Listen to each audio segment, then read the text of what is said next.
Yes?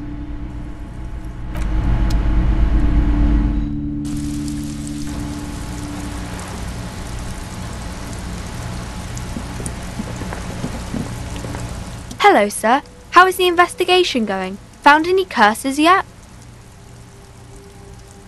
Oh, that's great! I hope exciting adventures lie ahead. And maybe you can help Mother become less afraid.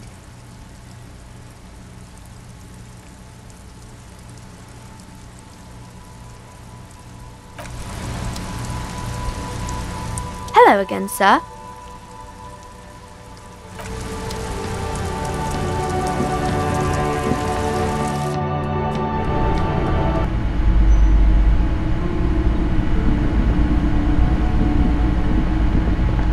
The display rack is brimming with worn paperbacks featuring an extremely muscular, sword-wielding barbarian on the cover.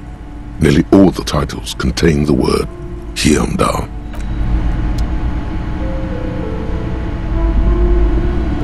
A small mountain of colorful board game boxes. There are numerous types of games for all ages.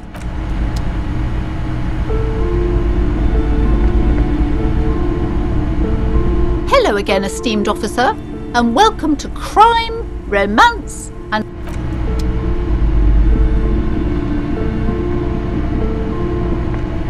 Shelves filled to the brim with crime novels featuring the supposedly stalwart Vespertine detective, Dick Mullen.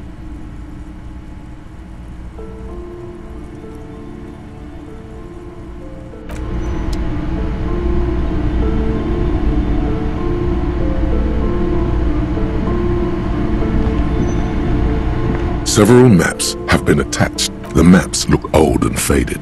Your eye catches a map of Insulinda. Always good to be informed of your surroundings.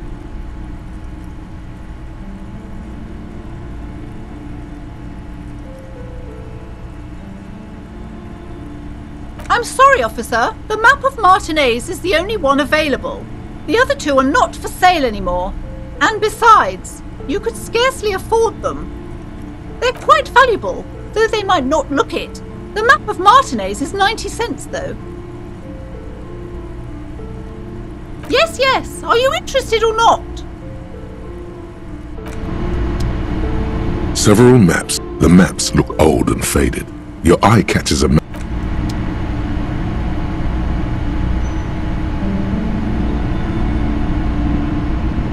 Shelves full of biographies of famous people, whoever they are.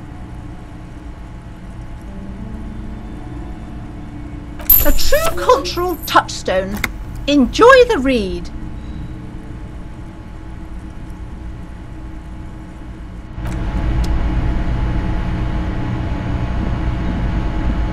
This bookstore is not strictly about crime, romance.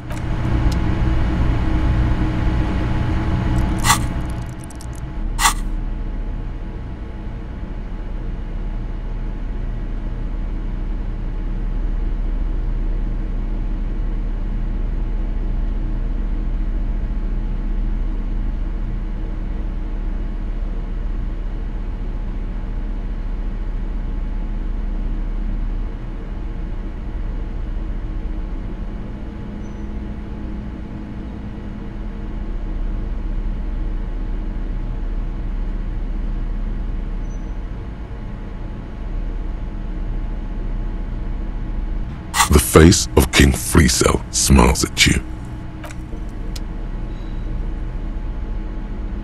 You take the legal documents out of the envelope, a 12 to 40 month construction period and the zoning plan in the addendum. The youth center cuts into the ocean like the bow of some great modern ship. Apparently, it's going to cover most, if not all, of the street and the square between the existing houses. It's 3 stories tall. I'm no property lawyer, but it looks fine. I like the print size. They're not selling or leasing anything. It's not the perfect solution, but...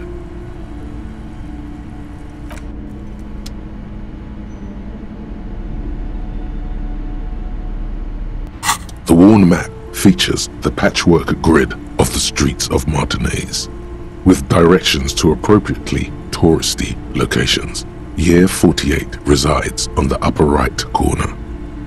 Your finger moves through the various streets, across Rue de Saint-Ghislain and Rue Saint-Sipar, over Saint-Brun and Martinez North, finally coming to a halt on the spot where you are currently standing, although the map gives no such indication itself. For a more detailed view of the map, go to your journal and select the Map tab.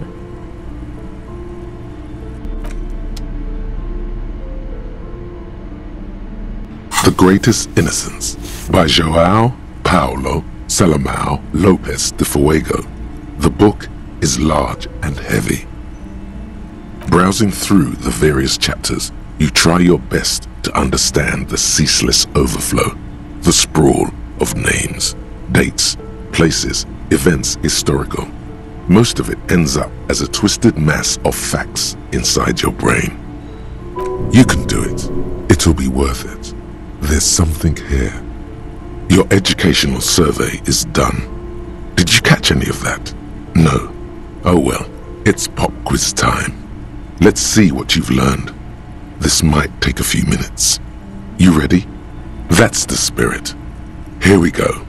Question 1. Who was the first innocence? Dolores Day.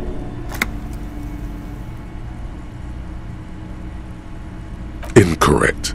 Dolores Day was the innocence of humanism, internationalism, and the welfare state. She codified parliamentary democracy and created modern institutions. Among these, the moral intern, she was powerful and beautiful on all her icons. Her colors are silver, white, and apricot. And when you think her name, Dolores, stomach acid rises to the back of your throat, and it hurts.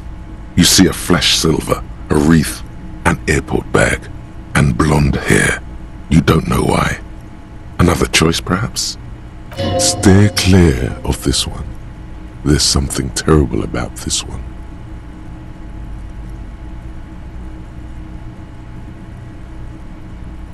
Yes, the quiz is impersonal.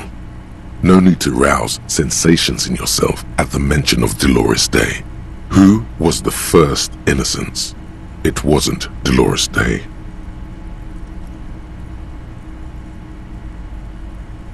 Correct.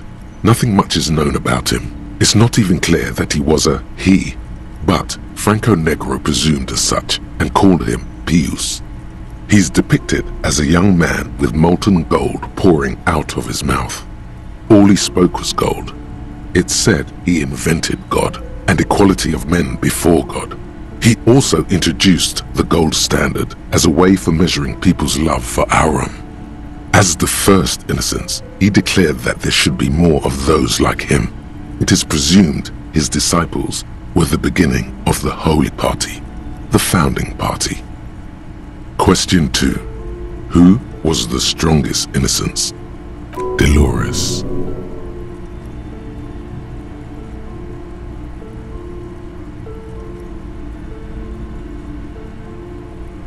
Correct. Named the innocence of militarism, he codified hereditary rule, but at the same time ended serfdom and established the Inter-Isolari Real as the global reserve currency. He also established the concept of the nation.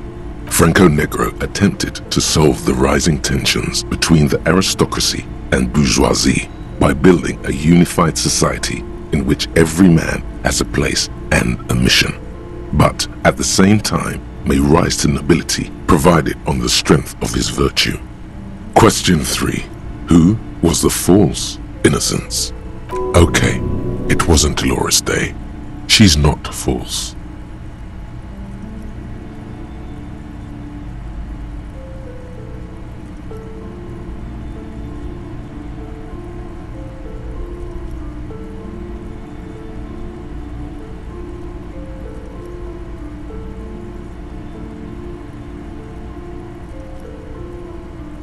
No, stop thinking it. I said it wasn't her. She was correct. There have been a number of counter or false innocences, some assumed to have innocent qualities, some who just thought so themselves. Occasionally, they have the support of a faction inside the ecclesiastic organization, and accusations of foul play have arisen. The most famous and important of these was Ernau Pasternak. He was into torture, despotism, hymns, cannons, and world conquest, but got defeated and humiliated by Stepan the Despicable of Kedra. Final stretch. You've come so far and learned so much. This is the most important one. Question 4. Who was the greatest innocence? The most important of them all. The most precious to humankind. Correct. The Mesk might see Franco Negro as the father of nations, but as of this century, there's been a great shift in attitude. Dolores Day has become widely regarded as the greatest innocence, a most radical change to the whole fabric of the world. Everything from inter-esolary travel to the connected world to 3 consecutive scientific revolutions can be traced back to her. Every decade that passes, she seems less human somehow, and more beautiful. And more beautiful. And more beautiful. Congratulations on finishing the test. The results and your subsequent grade have been calculated. You get a B. Good enough. Everyone misses a few from time to time. You would have done better if you just dialed the Dolores Day down a bit. What's going on with you?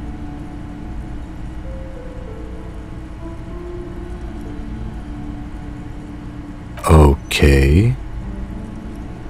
You are shouting at an inanimate object, like a real weirdo. No wonder you seem to have trouble with the right answers.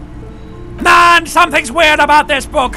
You should do something fun instead! Rock out! Forget about it!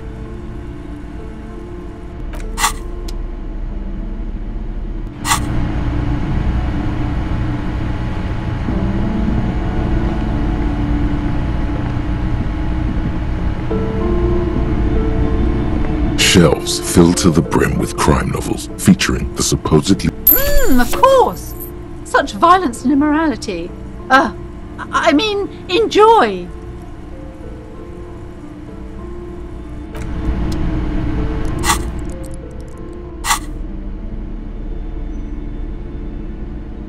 In your hand, you hold Dick Mullen and the Mistaken Identity. The brittle paperback feels fragile to the touch. The cover features a pastiche of different scenes. In the foreground, a man in a dark overcoat clutches a pistol to his chest. Rising up behind him are 2 silhouettes wrapped in a passionate embrace. The tagline reads, Detective Dick Mullen must prove his innocence after an old friend is murdered by someone who looks just like Dick Mullen. That seems to sum up the premise nicely. Needless to say, it violates nearly every RCM regulation for a detective to investigate a murder in which he is a suspect. Are you really reading that, detective?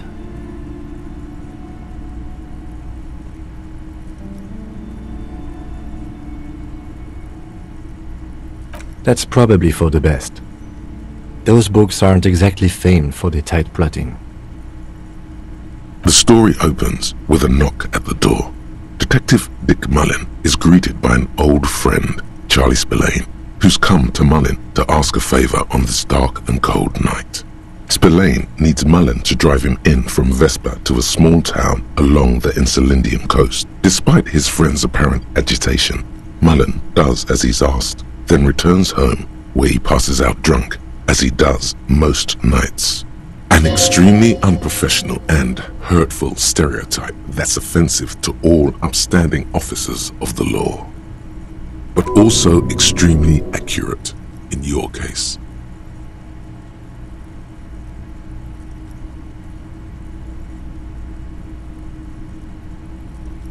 Two days later, Mullen is arrested by the Vespa police and charged with the murder of Charlie Spillane.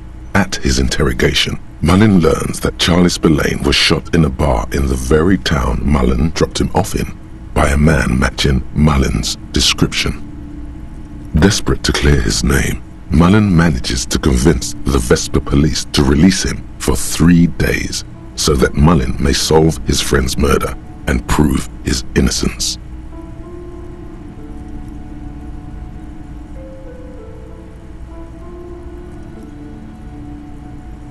What's the matter, detective?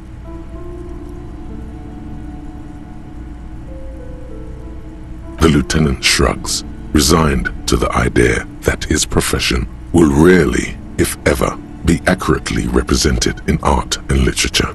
They're not shitting you, detective. This is what the writers think passes for police procedure. Of course, Mullen didn't do it. That's the whole premise of the book. Anyway, Mullen returns to the seaside bar where Spillane was murdered and meets a beautiful, mysterious woman named Diana Deneuve.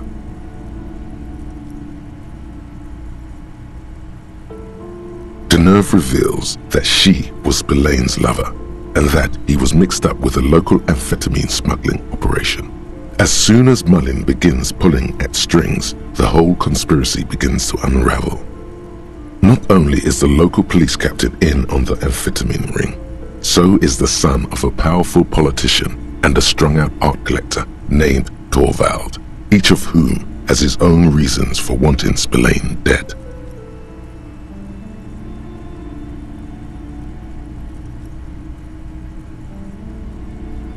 Outwardly, the old police captain is a real law and order crypto-fascist, a barrel-chested man who's beaten his share of suspects to pulp. But he's also dirty and increasingly paranoid that someone's going to expose his role in the drug ring. He would certainly have the motive and the means, but the captain walks with a noticeable limp from an old war injury. Is it possible that he was able to conceal it long enough to commit the murder? One evening, Diana Deneuve comes to Mullen's hostel room in tears. The two of them drink half a bottle of vodka, and soon they're seeking comfort in each other's arms. Yes, comfort and pleasure. The warmth of another human's touch. The burning taste of liquor on her full, sweet lips. Well, that testimony won't be admissible any longer.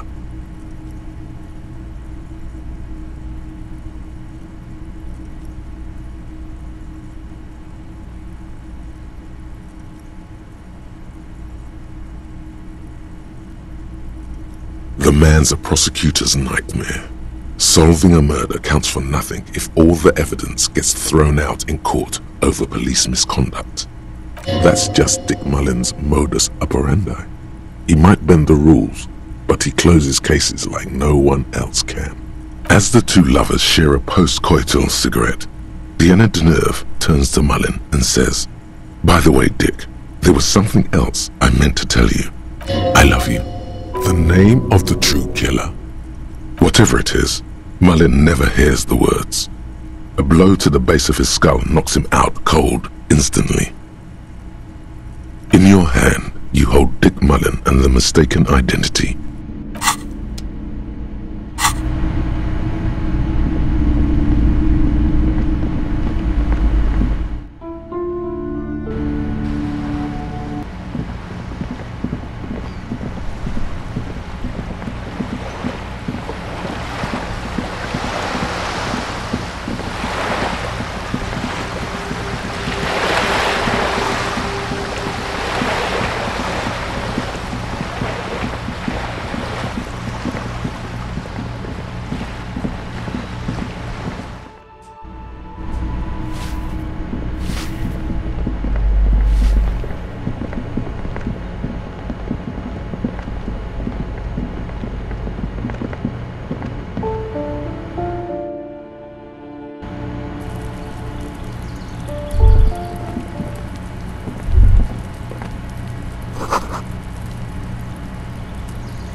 This door is made of metal and appears to be reinforced.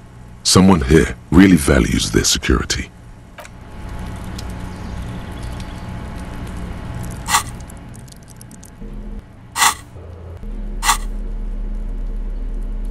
In your hand, you hold Dick Mullen and the mistaken identity. The story opens with a knock at the door. Detective Dick Mullen is greeted by an old Spillane and extremely unprofessional, but also extremely accurate. In your hand, you hold Dick.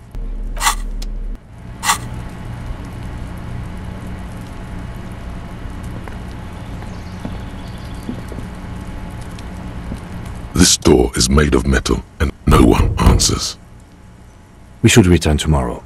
Tomorrow at 9 p.m.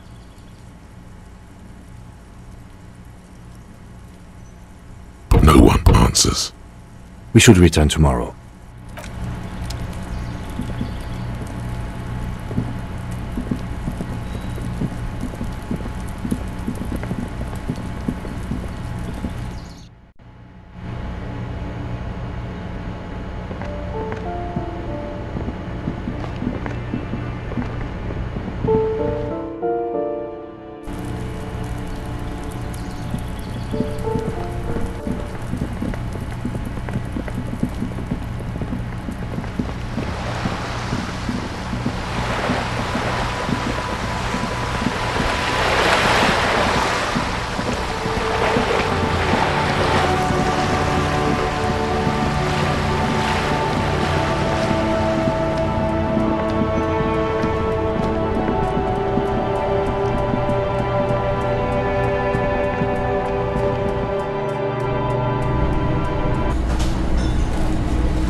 The door is closed.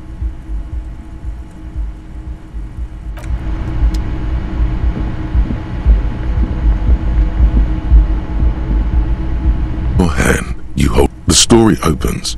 Spillane needs an extremely unprofessional, but also extremely accurate in your case. 2 days later, desperate to clear his name, Mullen manages. What's the matter, detective? The lieutenant, they're not shitting you, detective. Of course, Mullen didn't do it. That's Deneuve revealed. Not only is the local police captain in on the amphetamine one evening, yes, well, that testimony won't be admissible any longer. As the two love, I love you. The name of whatever it is, Mullen never hears the words. A blow to the base of his skull knocks him out cold instantly. When Mullen comes to, Deneuve is dead on the hostel bed next to him. To make matters worse, his clothes are covered with her blood.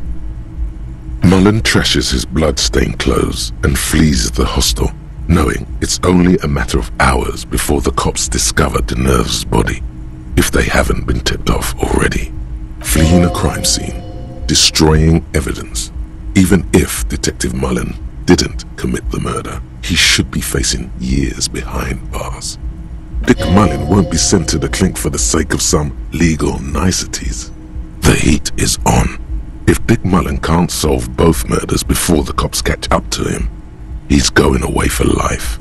Can you solve the case before the cops close in? So, who did it, detective? Who killed Charlie Spillane and Deanna Deneuve? In your hand, you hold Dick.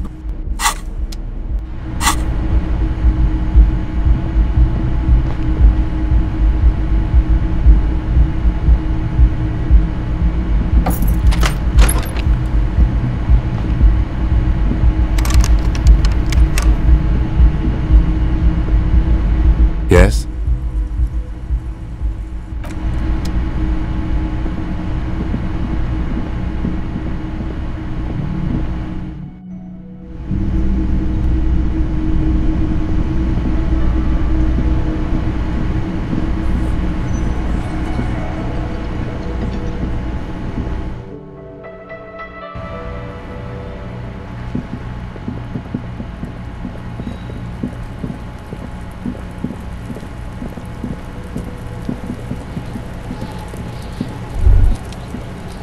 man is decomposing visibly now.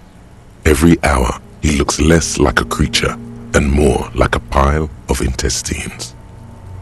The body is reluctant to let go of the boots, as though it were its last bit of dignity.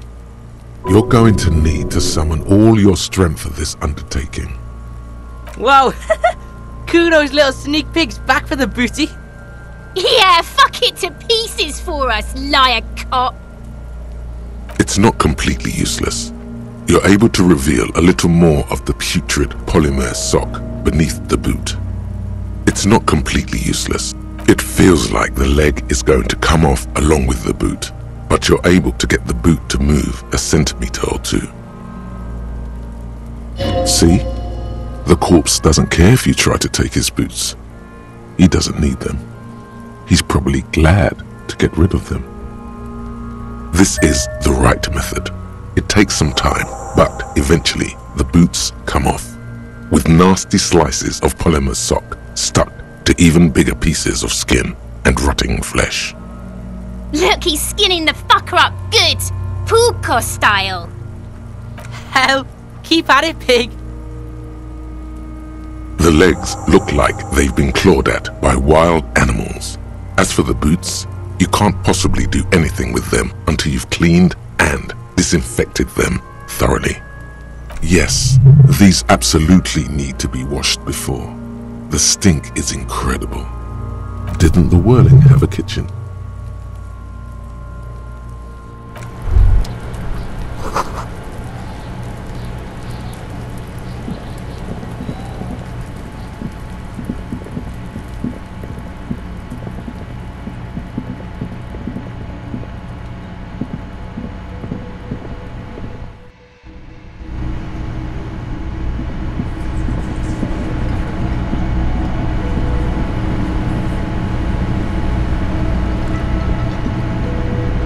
This industrial gas-powered stove has been used to prepare food for many hungry hostel guests. There are several pots and pans on hand. A commercial pot draws your attention. It's very large, gigantic even.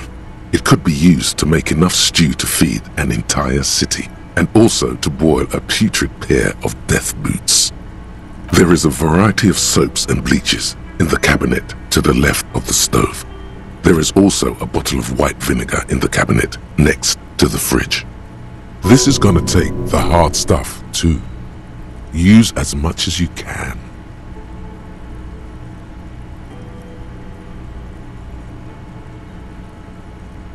The delicious smells of cheap soap and vinegar waft up from the pot. All right now, chef, light up the stove and boil them. The strong smell of vinegar forces you to step away from the pot. The water slowly comes to a boil. Strips of polymer fabric and human tissue separate from the lining of the boots. They float to the bubbling surface. The boots look cleaner and cleaner. Those bits of human flesh are beginning to look cooked. You can smell it too. Just like beef stew. That's it, chef. The boots are as clean as they're going to get. Steam, dense with the smell of strange meat, disappears into the vent above the stove.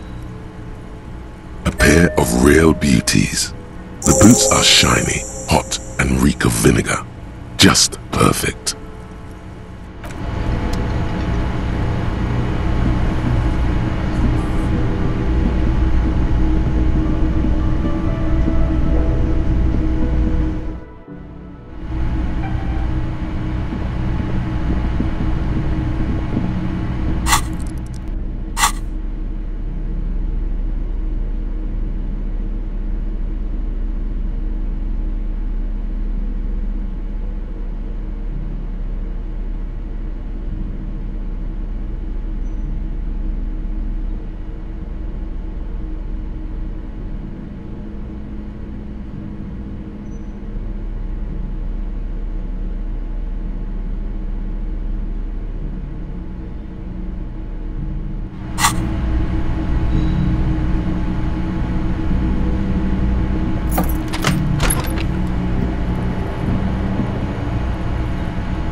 bed is still cold from the broken window, and not too inviting, but it's yours.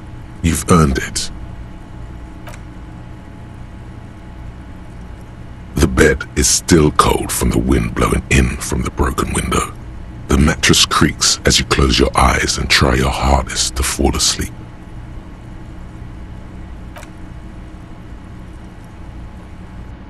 Here we are again, my broken bird.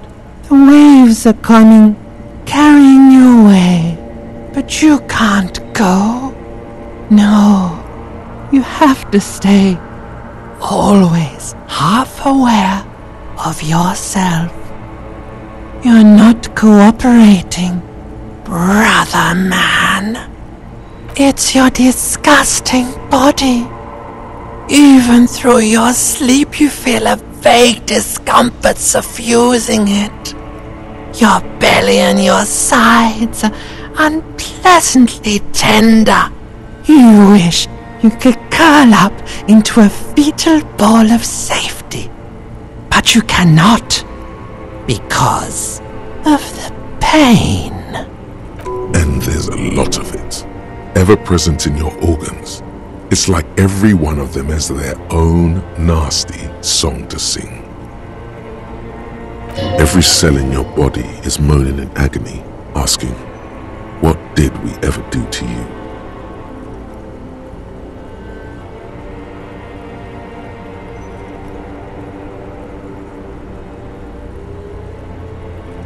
Now, you're finally thinking about something other than yourself. Let's see how far that'll get you.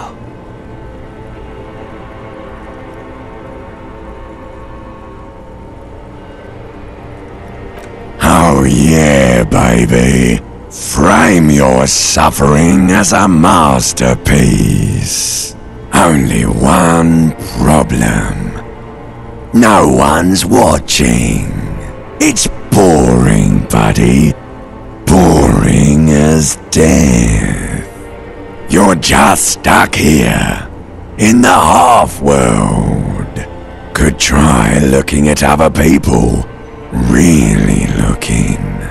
But why would you want to start doing that?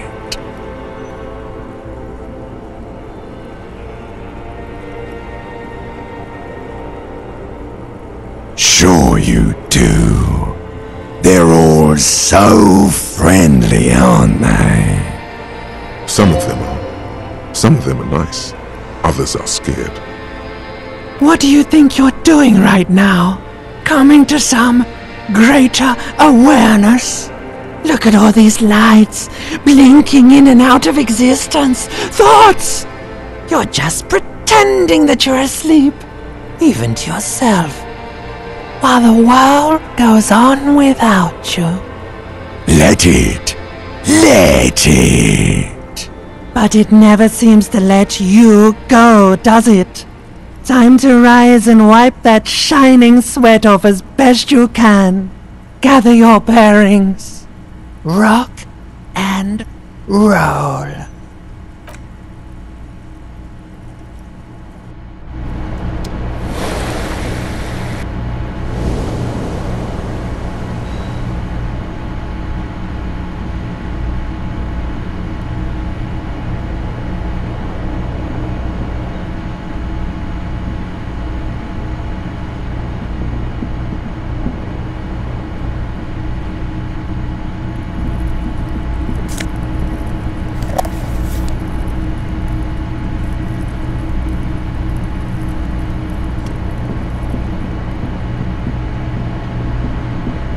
A mirror hangs on the bathroom wall.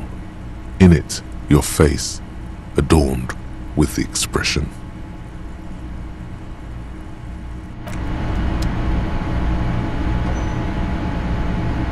A mirror hangs on the bathroom wall.